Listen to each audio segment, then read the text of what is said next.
Le Zohar de ce matin, Bet Hashem, Parashat Noach, Umora'achem v'chitechem yeh al pnei kol chayot haaretz.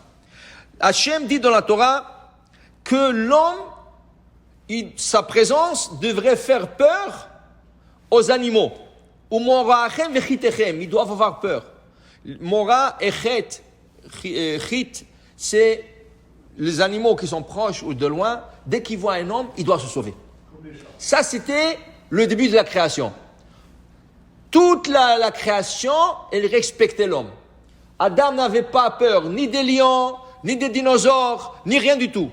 Toute la création se prosternait devant Adam. Ils avaient peur de lui. Qu'est-ce qui arrive? Malheureusement, Adam y faute. Caïn y faute. Adam, il a mangé. Caïn, il a tué son frère. Alors Caïn, Hachem lui dit, tu es expulsé de Gan Eden et navanad tiye ba'aretz. Tu n'as pas le droit de résider dans un endroit. Tu habites un mois ici, l'autre mois là-bas, l'autre mois là-bas. Alors il est obligé de bouger. Caïn dit à Hachem, mais Hachem, comment je vais faire? Maintenant, les animaux vont m'attaquer. Quand il a fauté, les animaux commençaient à attaquer Caïn. La Torah nous dit dans la parashat Bereshit, la semaine dernière, Vayasem Adonai le Caïn ot. Et Hachem a donné un signe pour Caïn, pour que les animaux ne l'attaquent pas. Quel hôte? Le Midrash, il donne des avis partagés. Il y en a qui disent qu'il lui a imprégné la lettre Vav sur le front. Il lui a écrit la lettre Vav sur le front. Ça, c'était un signe, quand un animal le voit ça, c'est le signe d'Hachem, et il ne s'approche pas de lui. Il y en a qui disent non, il lui a donné un chien de garde. Il lui a donné un chien pour le protéger. Alors, si un animal venait l'attaquer, le chien, tout de suite, le protégeait. Okay? Il y a des avis partagés dans le mais pour te dire, dit le Zohar, que avant les animaux avaient peur d'eux et après eux ils avaient peur des animaux. Pourquoi? Dit le Rabbi Shimon Bar Yochai, mais lo avu lahem dikonim de bnei nasha, car leur visage n'était pas un visage d'un homme. Le premier, Adam Arishon, Chava, Caïn, Evel, tout cela n'avait pas un visage d'un homme. Alors de quoi? D'un ange. Quand tu vois un ange, tu dois avoir peur. Okay? Le seul qui n'avait pas peur dans la Torah qu'il a vu des anges, okay? C'est qui? Non. Yaakov, il a vu ça dans le rêve. Mais le seul qui a vu les anges et qui n'avait pas peur, c'est Esav. Esav, Yaakov va ishlach ma Yaakov malachim lefanav. Et Yaakov envoya des anges devant lui pour parler à Esav. Écoute, ton frère est en train d'arriver.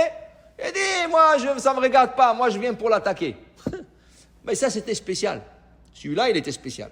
Okay? Mais pour te dire, quand tu vois un ange, voilà, David Amelech, il a vu un ange jusqu'à la fin de sa vie, son sang a refroidi, il n'arrivait pas à se chauffer.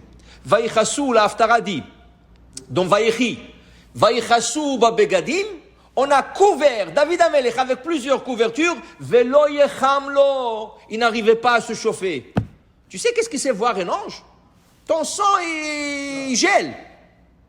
Parce que le sang, c'est ça qui donne la chaleur dans le corps. Okay? Tu ne peux pas voir un ange. Il dit, quand les animaux voyaient l'homme, ils voyaient un ange.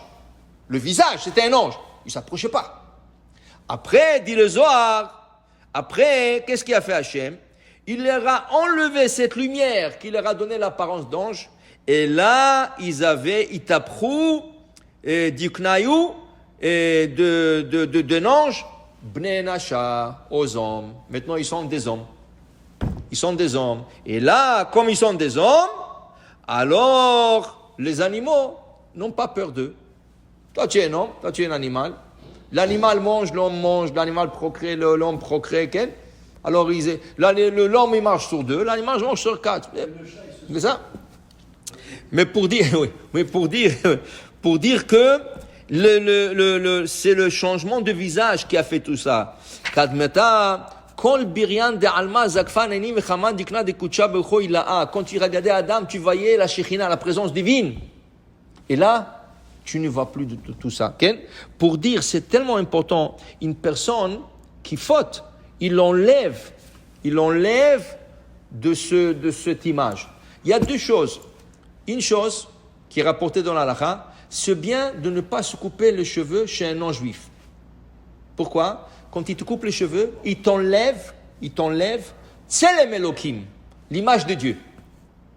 La seule manière de se protéger, c'est quand chaque fois qu'il passe les ciseaux, de penser dans la tête, Ki betselem Elohim bara et Adam, Ki betselem Elohim bara et Adam. Mais dis-moi, le problème avec le coiffeur, il parle beaucoup. Comment ça va ta femme? Qu'est-ce que tu fais? Alors tu es obligé de lui répondre, tu veux pas. Alors va chez un coiffeur juif. Tu comprends? Ça c'est un. Deux.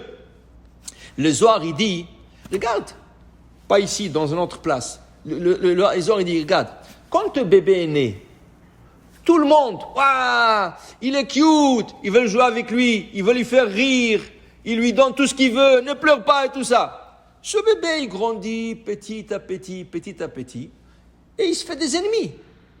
Et à l'âge de 15 ans, 16 ans, même moins, les gens, ils sont contre lui. Du lézard, comment ça se fait? Tout le monde voulait jouer avec lui, tout le monde était ses amis, tout le monde l'adorait, tout le monde pouvait lui donner tout ce qu'il veut, et plus qu'il grandit, plus que les gens le haïssent. C'est quoi la différence? Dit les Zohar, c'est les fautes. Les fautes. Un bébé est pur. Quand un bébé est pur, tout le monde veut s'approcher de lui parce qu'il a cette image de présence divine. Okay?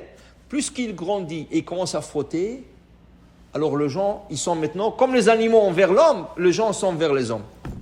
Et c'est pour ça que quand tu as un tzaddik, tout le monde va être proche de lui. Pourquoi tout le monde veut aller chez un tzaddik, lui embrasser la main, avoir la bracha de lui? Parce qu'il ne faute pas. Et puisqu'il ne faute pas, c'est comme un bébé, il est innocent, il est pur, il a cette lumière d'Hachem.